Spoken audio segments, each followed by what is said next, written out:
पाशक्य मञ्चेशो शतधर्मः जयसकलं निर्मलः कृष्ण रमादेवलवृद्धडः तस्यां विग्रहं वन्दे वायोर्युसुदुष्करं तेषां सकलयुक्तानां वदतां वेदपूर्वकं ददामि बुद्धियोगं तं येन मामुपयान्ति ते यतं कुर्वन्मत्वं कर्मजायोः कर्मणः शरीरयात्रापि च ते न प्रसिद्धेह कर्मणः आयुर्दोषेषान् पुंसः चन्द्रशेषोपजायते चन्द्रस्यायते कामः कामादोषोऽभिजायते क्रोधः सम्मोहः सम्मोहः स्मृतिविग्रहः बुद्धिनाशो बुद्धिनाशः प्रणश्यति कार्पण्यदोषो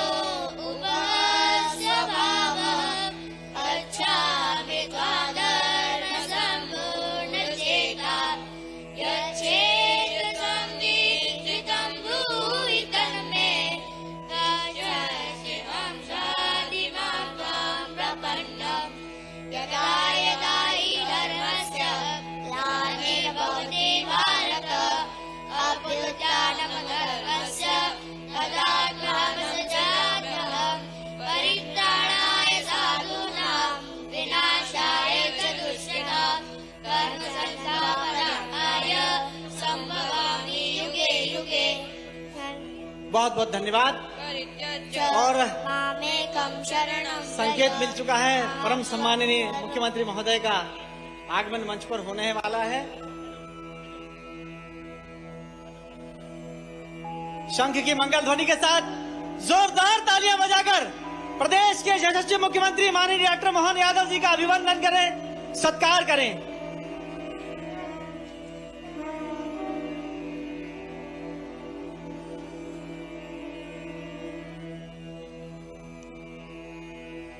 मैं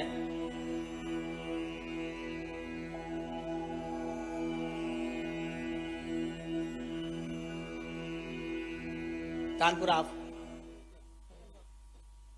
अंतर्राष्ट्रीय गीता महोत्सव में आज चतुर्दिवस, जहां यशस्वी मुख्यमंत्री माननीय डॉक्टर मोहन यादव जी की पावन उपस्थिति है और साथ ही समस्त ऋषिवंद मनीषी यहां पर विराजित हैं, मैं सबको प्रणाम निवेदित करता हूं। इसके पहले कि आज का कार्यक्रम शुरू करें, एक बार तालियां बजाकर सभी का अभिवादन कर दें। जय श्री कृष्णा, जय महाकाल। प्रथमतः मैं अनुरोध कर रहा हूं आदरणीय श्री राम तिवारी जी और जिला कलेक्टर श्री नीरज कुमार सिंह साहब से कि वे सबसे पहले सम्माननीय मुख्यमंत्री महोदय को पुष्पगुच्छ प्रदान कर उनका अभिवादन करें, और साथ ही सभी संत महंत ऋषिवर जो यहां बैठे हुए उनके सम्मान के लिए भी मैं अनुरोध कर रहा हूं आदरणीय श्री नरेश शर्मा जी और राजेश कुशवाहा जी से।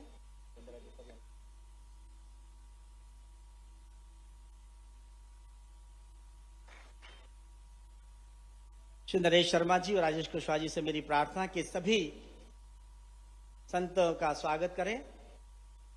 सबसे पहले भक्ति प्रेम स्वामी जी जो इस्कॉन से हैं, रंगनाथाचार्य जी महाराज का स्वागत करेंगे श्री राजेश कुशवाहा जी।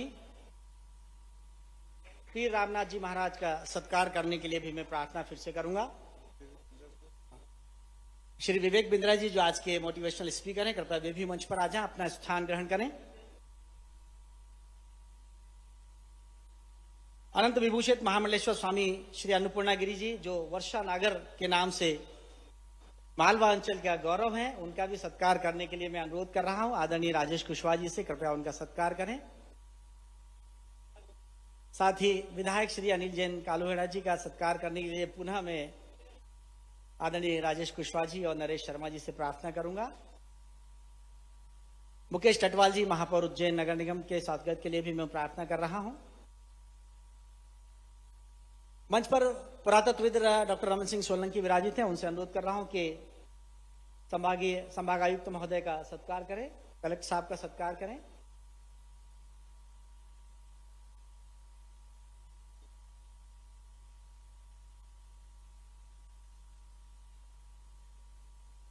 जीवन जीने की संपूर्ण कला है गीता, और आज का उत्सव संपूर्ण ऊर्जा से भरा हुआ है, ये बहुत बड़ी बात है।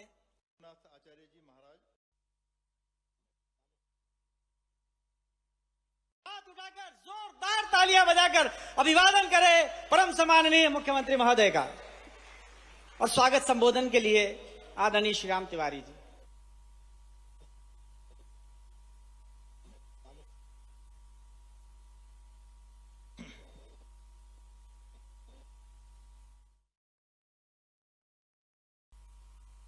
और जैसे महाकवि कालिदास बोलते हैं तो हमारी ज्ञान परंपरा की एक लंबी परंपरा से जुड़ने का मौका मिलता है।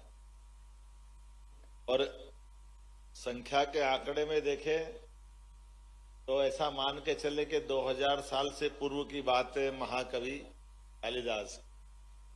और भगवान कृष्ण के मुखारविंद से गीता का अगर आयु का भगवान कृष्ण के समय की बात करें तो 5100 साल से ऊपर हम पहुंच रहे हैं। तो ये हमारी उज्जैन से जो परंपरा चली है, मैं आज के इस अवसर पर मंच पर विराजमान परम पूज्य भक्ति प्रेम स्वामी जी महाराज आपको भी प्रणाम करता हूं, बधाई देता हूं। हमारे रामानुज कोट के स्वामी रंगनाथाचार्य जी महाराज साहब आपको भी प्रणाम कर रहा हूं। पीर रामनाथ जी महाराज आपका भी आनंद है। भरतरी गुफा आपसे चैतन्य है। विक्रमादित्य और भरतरी दुनिया में 3 भाइयों की जोड़ी हुई है, भगवान राम और भगवान लक्ष्मण, भगवान कृष्ण और भगवान बलराम, और तीसरी जोड़ी विक्रमादित्य और भरतरी की है। और हमें इस बात की प्रसन्नता कि वो हमारे नगर की है। मैं आज के इस अवसर पर मंचस्थ हमारे विवेक बिंद्रा जी आपका भी अभिनंदन करता हूं। मैं कई बार आपको सुना भी है खूब आनंद के साथ। हमारे माननीय विधायक अनिल जैन कालूहेड़ा जी, माननीय महापौर मुकेश टटवाल जी, बहन कलावती यादव जी, इस अवसर पर हमारे नरेश शर्मा जी, राजेश सिंह कुशवाहा जी, ईसी मेंबर विक्रम विश्वविद्यालय, यहाँ रमन सोलंकी जी जो विक्रम विश्वविद्यालय संग्रहालय के अधीक्षक है, सभी पूरे मंच पर सारे युवराज महाराज से लेकर के सारे अधिकारीगण और आप सबको प्रणाम करता हूं। उज्जैन में अगर गीता जी पे गीता जयंती पे कार्यक्रम हो रहा है, यद्यपि पूरी दुनिया में हो रहा, देश में हो रहा है। मैं परसों हरियाणा से होकर आया था तो मुझे इस बात का आनंद है, लेकिन बाकी जगह मैंने हरियाणा में भी इस बात को जोड़ने का प्रयास किया कि दुनिया के अंदर ये एकमात्र नया एक भगवान कृष्ण का एक रूप दुनिया देख सकती है। एक कंस सर्वसत्ताधीश होने के बाद भी भगवान ने सिंहासन पे उनके पिता को बिठाया और शिक्षा की महत्ता के लिए वो उज्जैन आए। ये अपनी शिक्षा का उस काल का भी महत्व हमारा समाज बताता है। और आचार्य सांदीपनि के यहाँ शिक्षा ग्रहण करके अगर भगवान नहीं जाते तो हमको ये पवित्र ग्रंथ मिलता क्या, ये भी एक भविष्य का प्रश्न है। यद्यपि वो सर्व समर्थ प्रभु हैं, लेकिन फिर भी मानव जो योनि में अगर उनने जन्म लिया है तो मानव योनि में जन्म लेकर के किसी भी शिष्य की पहचान उसके गुरु से होती, और गुरु के माध्यम से गुरुकुल को जिनने धन्य किया है, हमारे लिए सौभाग्य की बात है कि उज्जैन का भी उसमें गौरव जुड़ा है। ऐसे में जब गीता जयंती की बात आएगी तो महाभारत के कुरुक्षेत्र के अंदर उनने वहां बहुत अच्छे ढंग से बात कही। ये बात भी सही है। कभी कभी मैं तो इसकी व्याख्या नहीं कर सकता, हमारे सारे संत वृंद यहाँ बैठे हैं, लेकिन एक प्रश्न जरूर मन में आता है। भगवान गीता को अर्जुन को सुना रहे हैं, आमने सामने की सेना है, और उस सेना में हमारे सारे धर्माचार्यों ने सबने बात कही है, निमित्त बने अर्जुन, अर्जुन को सुना रहे हैं। एक पक्ष इस पे और ये भी जुड़ता है, इस पे हमको ध्यान देना चाहिए कि भगवान कृष्ण की उस पूरे युद्ध में भूमिका क्या थी। कभी कभी हम नादानी में उनकी भूमिका केवल सारथी वाले ले लेते। सारथी की भूमिका थी क्या? सारथी की भूमिका तो थी, लेकिन सारथी से बढ़कर भूमिका थी। उस पूरे युद्ध के, उस पूरे माहौल में कोई भी ऐसा व्यक्ति नहीं था जिसने अपने व्यवस्था का 2 भाग में हिस्सा किया। एकमात्र भगवान श्री कृष्ण थे जिनने अपनी सारी सेनाएं सामने खड़ी करी और वो अपने दूसरे पक्ष के साथ खड़े हुए। ये भगवान का उस समय का अपना सबसे बड़ा योगदान है। और उससे बड़ा भी योगदान क्या है, जो प्रशासनिक दक्षता के लिए उदाहरण बनेगा। आप कल्पना करो कि वो उनकी नारायणी अजय सेना, जिससे भगवान ने बड़े से बड़े युद्ध में सदैव जीत हासिल की, कभी पराजय का मुख नहीं देखा। ऐसी इतनी बड़ी सेना को, जिसमें सिपाही से लेकर के सबसे बड़े अधिकारी तक सबको सामने खड़ा कर दिया और केवल अपने आदेश से।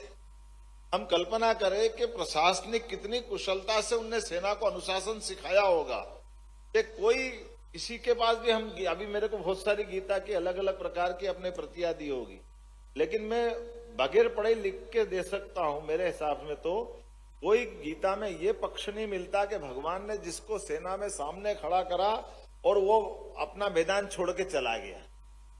जितने भी थे सामने खड़े थे। और ऐसा भी कोई प्रमाण नहीं आता है कि कोई एक ने भी कहा हो कि भगवान हमको क्यों आप फालतू में हमारे प्राण ले रहे हो, हमारा क्या लेना देना है। लेकिन युद्ध होता रहा और युद्ध में भगवान कृष्ण के सामने उनके साथ 24 घंटे जिनने बड़े से बड़े युद्ध में बड़ी भूमिका निभाई। हम कल्पना करें, जो हथियार चला रहा है वो तो ध्यान उसका कहीं और जाएगा, लेकिन रथ चलाने वाले को तो सब मालूम पड़ रहा है कि उसका इतना नजदीक का अधिकारी, उसका सिपाही सैनिक अपने सामने प्राण दे रहा है, तो ये कष्ट उनके मन पे भी कितना हो रहा होगा। लेकिन ये जो बात उनने कही है कि हमारे लिए ये वस्त्र बदलने के समान शरीर है, जो उनने मूल तत्व दिया कि जो जन्मा है उसको जाना है, आने और जाने के क्रम में हमको अपनी जो भूमिका है उसी को निभाना है। तो मैं मान के चलता हूं कि भगवान कृष्ण का वो अनुशासन का पक्ष, उनके अपनी उस दक्षता का पक्ष, तो सच्चे अर्थों में गीता हमको कई बातें सिखाती। जैसे अपने मन के नियंत्रण पे, तो मैं तो ये मानता हूं कि भगवान ने अर्जुन को निमित्त बनाया, पहले अपनी आत्मा को सुनाई, उनने अपने आप को इस बात के लिए पुष्ट किया है कि जो मैं कर रहा हूं मेरे अपने पे धारण करके देखता हूं, मेरे अपने आप पर इसको उनने अपने आप पे लागू किया। तो हमको ध्यान में आएगा कि हमारे स्वयं के मन की जो शक्ति है वो गीता हमको देती है। क्रोध पे नियंत्रण की शक्ति देती है। मन के हमारे इन व्यवस्थाओं के आधार पर जैसा समय चलता है, हमसे जाने अनजाने ये जो भाव बन जाता है, इसी प्रकार से इन व्यवस्थाओं को हम समझते जाएंगे। तो मैं आज मान के चलता हूं कि जिस प्रकार से भगवान कृष्ण ने हमें कदम कदम पर गीता के माध्यम से मन के नियंत्रण पर, स्वयं के आकलन पर, अपना आकलन भी स्वयं कर ले, बोलने के लिए बड़ी बड़ी बात कर दे, लेकिन कई बार हमारी खुद की गलती हो जाती है।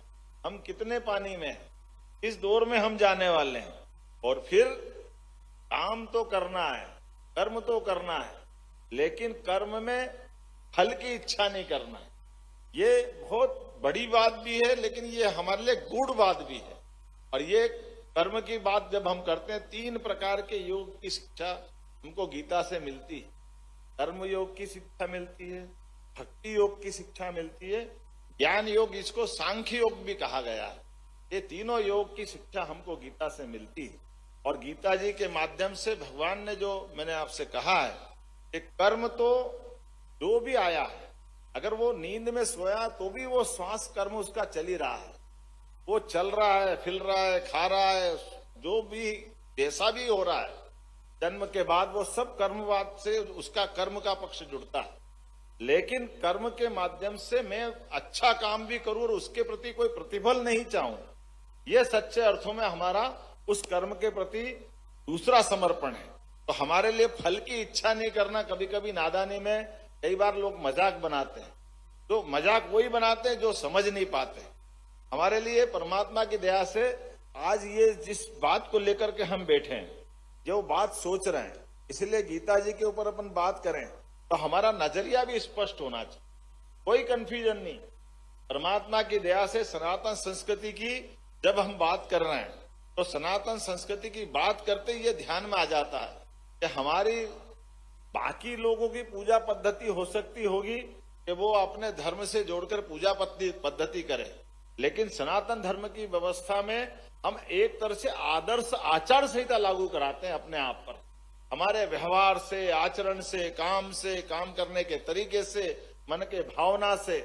इसलिए सच्चे अर्थों में धर्म के मार्ग पे चलना अर्थात धर्म से धारण करना और धारणा हमको आदर्श आचार संहिता की तरफ ले जाती है। इसलिए बाकी लोगों से हमारा अंतर हो सकता है। हमारे लिए आप जितने प्रकार से बात करें गीता जी के लिए तो कम है, और इसीलिए भगवान कृष्ण का गीता जी वाला पक्ष हम लेकर के आए। तो हमने तो अपनी सरकार बनने के बाद ही लाइन तय कर ली थी। हमने कहा भगवान ने जहां जहां लीलाएं की है, श्री कृष्ण पाथे बना करके उसको तीर्थ बनाने का काम हमारी सरकार के द्वारा किया जाएगा, क्योंकि ये हम अपने उन ऐसे गौरवमय शिष्य को याद कर रहे हैं भगवान गीता के माध्यम से, जिनके अपने उस पक्ष को हम लाना चाहते हैं कि शिक्षा की परंपरा से मध्य प्रदेश और देश का कैसा नाता है। इसी प्रकार से हमने कहा है कि हमारे पास जब गोवर्धन पूजा मनाई और जब जन्माष्टमी धूमधाम से मनाई तो कई सारे लोगों के मन में उहा थी, जो भी थी। हमने कहा तुम्हारी मर्जी है, जो करो, हमारी सरकार तो हमारे समाज के साथ जाएगी और समाज भगवान कृष्ण के इन सारे संस्कारों को मानता, सारे त्योहारों को मानता है। तो इस परंपरा में जगह हमने चलने का कदम बढ़ा लिया है तो फिर अब तो ये आनंद की बात है, इससे अच्छा क्या मौका आएगा। जब गीता जयंती मन रही है तो गीता जयंती मनते ही हमको लगा कि पूरे देश में संदेश जाना चाहिए, पूरे विश्व में जाना चाहिए। मैं आज संस्कृति मंत्रालय के माध्यम से सबको बधाई देना चाहूंगा। जब एक नया गिनीज बुक ऑफ वर्ल्ड में नया रिकॉर्ड बना गीता जी के पाठ का, पूरी दुनिया चमत्कृत रहेगी कि हमारी गीता जी का क्या उद्घोष हुआ, क्या आनंद आया। मेरी अपनी ओर से आज के इस अवसर पर आप सबको बधाई, और उम्मीद करता हूं कि ये पूरा जो आयोजन हमने किया है सच्चे अर्थों में गीता जी का संदेश ही हमें शांति, सहिष्णुता, मानवोचित मूल्यों को, क्योंकि कभी कभी हमारे बीच में मेरिट की बात करने की दुनिया बात करती। अंग्रेजी में जो भी कहें, फैसले भी होंगे तो मेरिट से होंगे, चयन भी होगा तो मेरिट से होगा, लेकिन मेरिट में मोरलिटी भी चाहिए, जीवन मूल्य भी चाहिए। केवल मेरिट से बात नहीं बनती है। मेरिट से बात बनती तो भगवान राम और रावण के युग में मेरिट रावण की तरफ जा रही, लेकिन जीवन मूल्यों की बात हो, आदर्शों की बात होगी तो भगवान श्री राम के साथ में धारा जुड़ती है। भगवान कृष्ण के काल में भी मेरिट की बात करोगे तो कंस उन पे भारी दिखता है, लेकिन कंस के बाकी आचरण की बात करोगे तो भगवान कृष्ण के आगे वो कहीं नहीं टिकता है।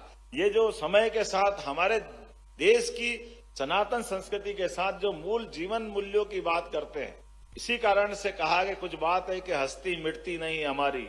ये इकबाल की जो बातें हैं, इन सारे कारणों से हमारे देश की हस्ती मिटती नहीं है। और मैं उम्मीद करता हूं कि आज के इस अवसर पर बाकी भी कार्यक्रम बहुत हुए कालिदास अकादमी में, लेकिन आज का ये आयोजन जो हुआ है, ये आयोजन एक नया रिकॉर्ड बना रहा है। मेरी अपनी ओर से आप सबको बधाई।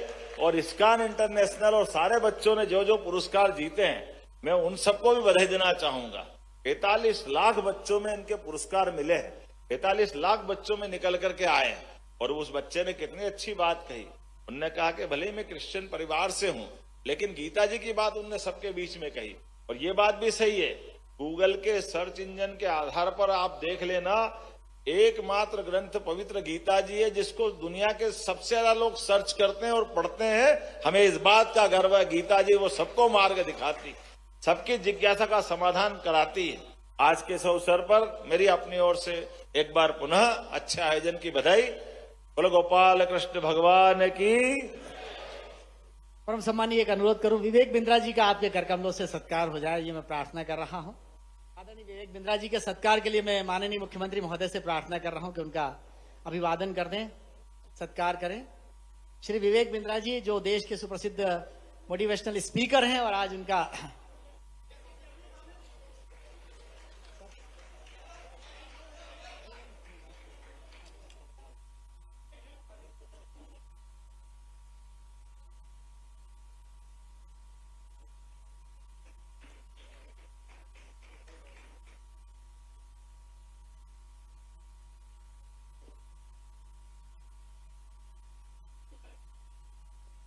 आज के इस आयोजन विशेष में परम सम्माननीय मुख्यमंत्री महोदय की संकल्पना थी।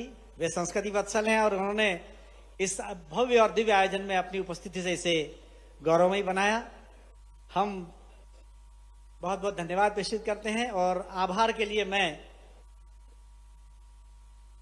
श्री राजेश कुशवाहा जी से अनुरोध कर रहा हूं, कृपया आभार अभिव्यक्त करें। श्री राजेश कुशवाहा जी, आभार के लिए राजेश कुशवाहा जी।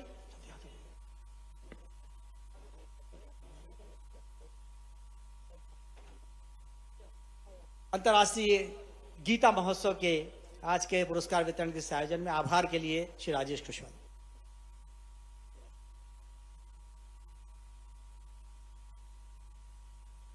यशस्वी माननीय मुख्यमंत्री जी, मंचासीन सभी संतगण, विद्वज्जन, जनप्रतिनिधिगण, मैं